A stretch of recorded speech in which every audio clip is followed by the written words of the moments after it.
Imam Ghazali dalam kitabnya Ihya Ulumuddin dalam bab atau kitabul Hajj memberikan nasihat kepada kita semua, karena kita sedang menanti kedatangan tanggal 8 Zulhijjah, 9, 10, 11, 12, 13 yang itu merupakan puncak haji.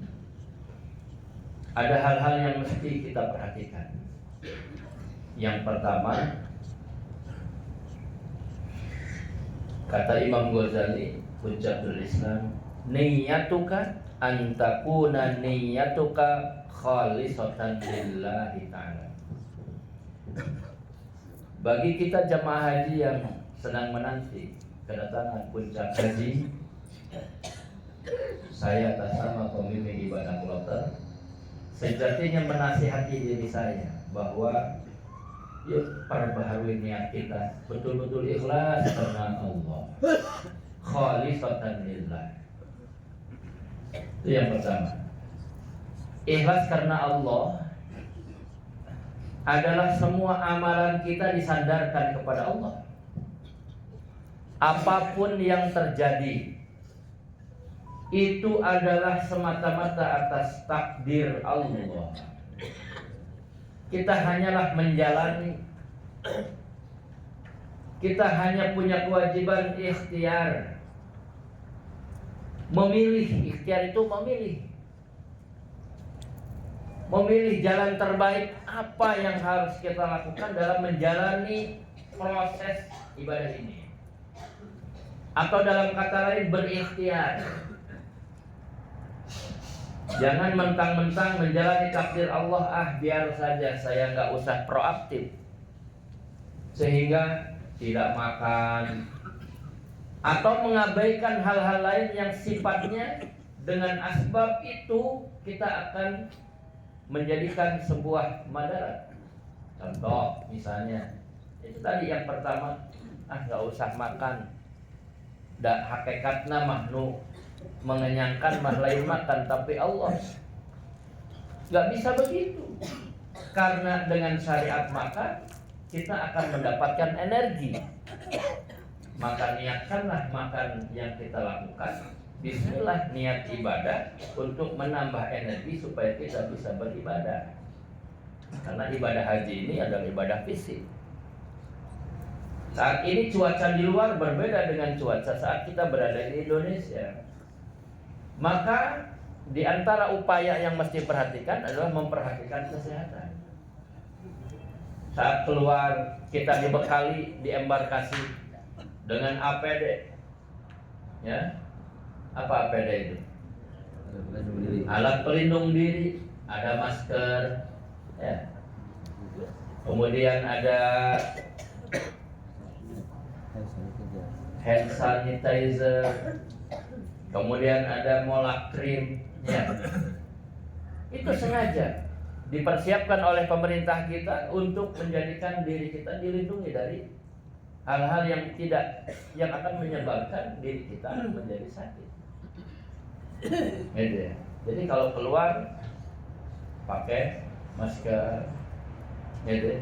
Apalagi kalau seandainya, mohon maaf, di suatu tempat misalnya ada hal-hal yang sifatnya urgen memakai itu. Seperti kemarin kita City Tour gitu ya. City Tour yang memakan waktu lama berada di luar, otomatis teriknya matahari, udara, cuaca yang berbeda, kita mesti menyesuaikan diri. Bibir menjadi kering, kulit menjadi kering. Itu mesti antisipasi dini. Mesti kita antisipasi dengan menggunakan masker, dengan menggunakan pelembab, gitu ya, pelembab kulit, Vaseline yang ini manfaat sekali ini Vaseline ini. Ya. Biar kaki kita nggak pecah-pecah, bibir nggak pecah-pecah akibat bedanya cuaca. Ini sangat membantu.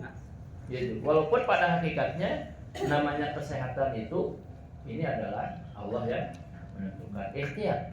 Makanya bismillah, niat ikhlas karena Allah itu mesti dibarengi dengan ikhtiar. Ikhtiar supaya kita betul-betul merasa bahwa diri kita tuh senada seirama dengan apa yang diinginkan, dikehendaki oleh Allah Subhanahu wa taala.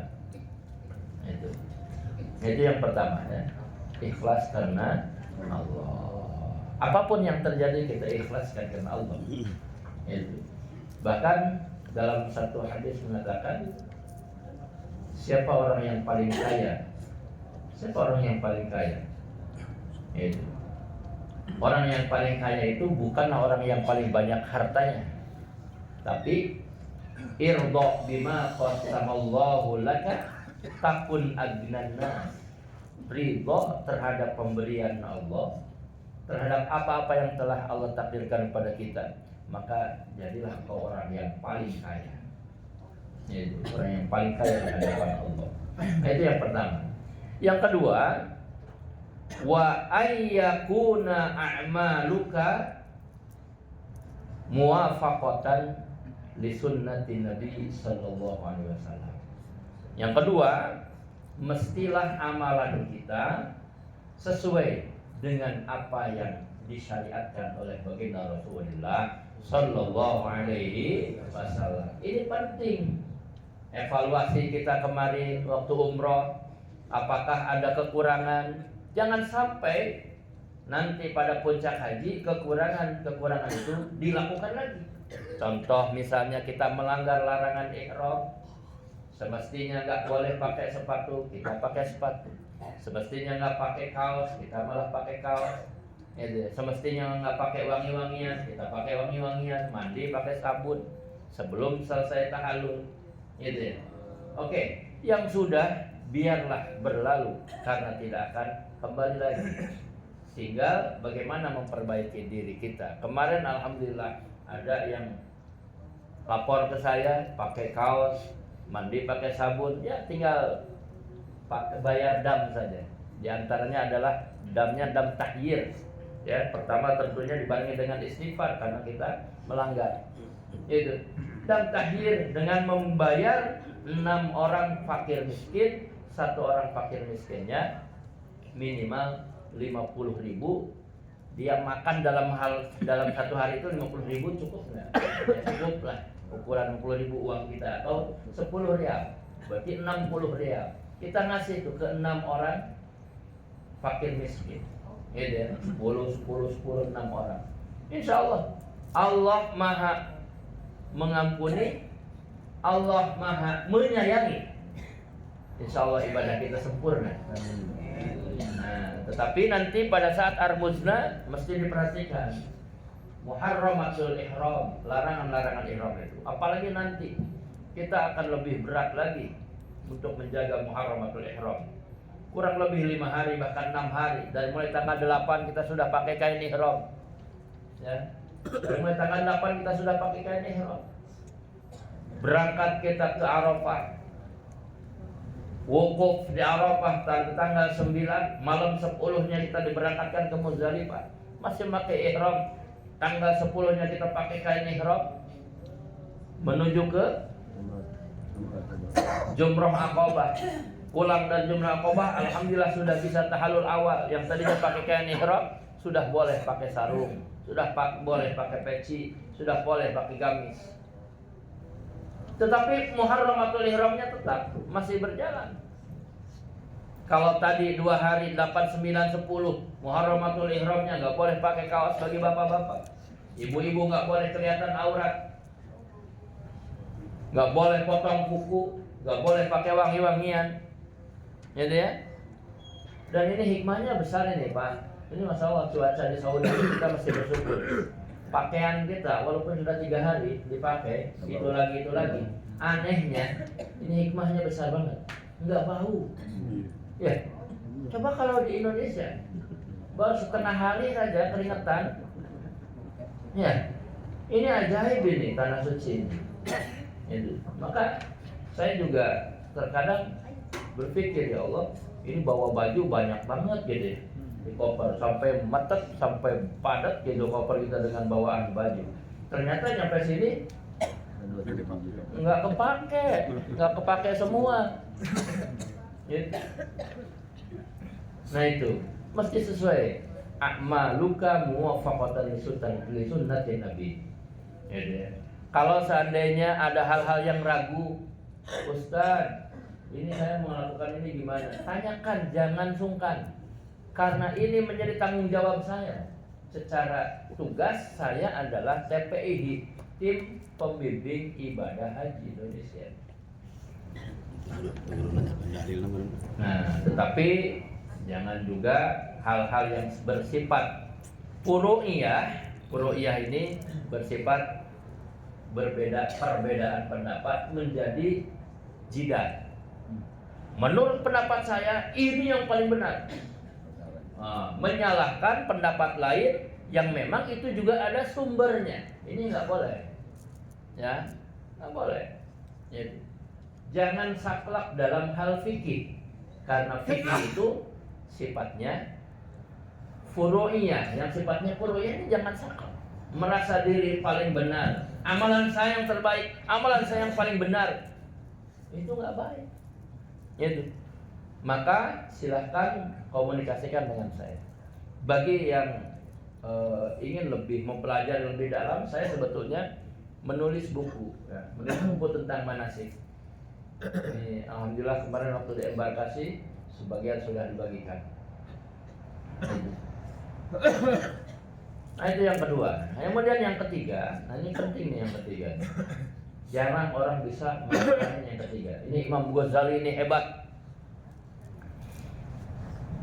Wa ayyakuna qalbuka mumtalian bil ikhlasi wat tawakkul 'ala Allah. Napa? Terang tuh. Jadi Imam Ghazali ini berat. Tetapi mudah juga dilakukan. Hati kita. Jadilah hatimu dipenuhi, mumtali itu dipenuhi dengan rasa ikhlas kepada Allah dan bertawakal kepada Allah. Penuhi hatimu dengan keikhlasan, penuhi hatimu dengan ketawakalan. Tawakal pada Allah. Saya pernah ngaji ke salah satu ulama besar di Sukabumi. Ini ada orang Sukabumi pasti tahu, Wajejen Zainiyah. Beliau mengatakan bahwa ini dalam kajian thariqah, dalam kajian tasawuf, yang namanya Baitullah, hakikat dari Baitullah itu adalah kolbu kita. Makanya Imam Ghazali wa ayyakuna qalbuka mumtali'an bil ikhlasi. Hatinya penuhi dengan keikhlasan. Kira-kira kalau sudah penuh, ilustrasinya ada wadah, sudah penuh dengan air. Berarti yang lain kalau dimasuki yang lain ada apa enggak? Tumpah kan? Artinya mudah keluar, nggak bisa masuk kan itu kalau sudah penuh. Ini artinya kalau hati kita sudah dipenuhi dengan keikhlasan kepada Allah, artinya tidak ada hal-hal lain yang masuk ke dalam hati. Kalau masih ada hal-hal lain yang masuk ke dalam hati, berarti ini membuat Allah apa itu? Membuat Allah sejatinya benci, murka, ya. Karena kolbu hanyalah milik mumtali'an bil ikhlas, hanya boleh dipenuhi dengan keikhlasan kepada Allah. Makanya Wajajan almarhum al-maghfurah itu sejatinya hakikatnya Baitullah itu adalah hati, kolbu kita. Kalau yang ada kita datangi di haram itu ada Ka'bah, Baitullah, itu tugu, kalau kata gua itu tugunya, monumen besar, monumen yang penuh dengan keagungan. Itu. Karena sejatinya mereka yang tawaf, kalau hatinya tidak terpaut kepada Allah, dia hanyalah melakukan amalan-amalan yang tidak begitu berarti, tidak begitu bermakna. Tetapi kalau kita saat tawaf, baik tawaf umrah maupun tawaf sunnah, hati kita terpaut, dipenuhi dengan rasa ikhlas dan tawakal kepada Allah, ajib. Kalau Allah sudah ada dalam dirasa, ada dalam kalbu kita, mau apa lagi? Apa yang kita inginkan Allah kabul. Ini terkadang ketika hajat kita belum terkabul, ya hatinya masih banyak dipenuhi atau masih masuk urusan harta benda duniawi, masuk urusan keinginan ini, keinginan itu, masuk juga ke hati. Padahal hati mumtalian bil ikhlasi wa tawakkul ala Allah. Saudaraku, mudah-mudahan pagi ini kita senantiasa bisa memperbarui niat kita. Haji kita mabrur. Badan kita tetap Allah lindungi dengan kesehatan kami. Apa yang kita lakukan betul-betul sesuai dengan apa yang diajarkan oleh baginda Rasulullah SAW. Khudu anni manasikakum. Insyaallah kita termasuk hamba-hambanya yang dicintai oleh Allah dan Rasul. Demikian mudah-mudahan bermanfaat. Allahumma fiqil aqidari. Assalamualaikum warahmatullahi wabarakatuh. Allahumma salli ala sayyidina wa habibina syafiina karimina maulana Muhammad wa barik wa sallim radhiyallahu ta'ala kulli sahabati Rasulillah ajmain. Amin ya Allah rabbil alamin. Hamdan syakirin hamdan naimin. Hamdan yufina wa yukafi mazida ya rabbana lakal hamdu min bagi jalal wajhikal karim. Kulli hamdin sultanik. اللهم اغفر لنا ذنوبنا وذنوب ابائنا وامهاتنا واجدادنا وجداتنا وعمامنا وعماتنا واخوالنا خالتنا وشيخنا ولجميع المسلمين والمسلمات والمؤمنين والمؤمنات الاحياء منهم فلما انك سميع قريب مجيب الدعوات. اللهم ارزقنا زياره حرمك وزياره حرمه صلى الله عليه وسلم بصحه وعافيه وعلوف وبلوغ مرض يا الله رب العالمين. ربنا زدنا علما نافعا ورزقا واسعا وعملا متقبلا. ربنا اتنا في الدنيا حسنه وفي الاخره حسنه وقنا عذاب النار. سبحان ربك رب العزه عما يصفون وسلام على المرسلين والحمد لله رب العالمين.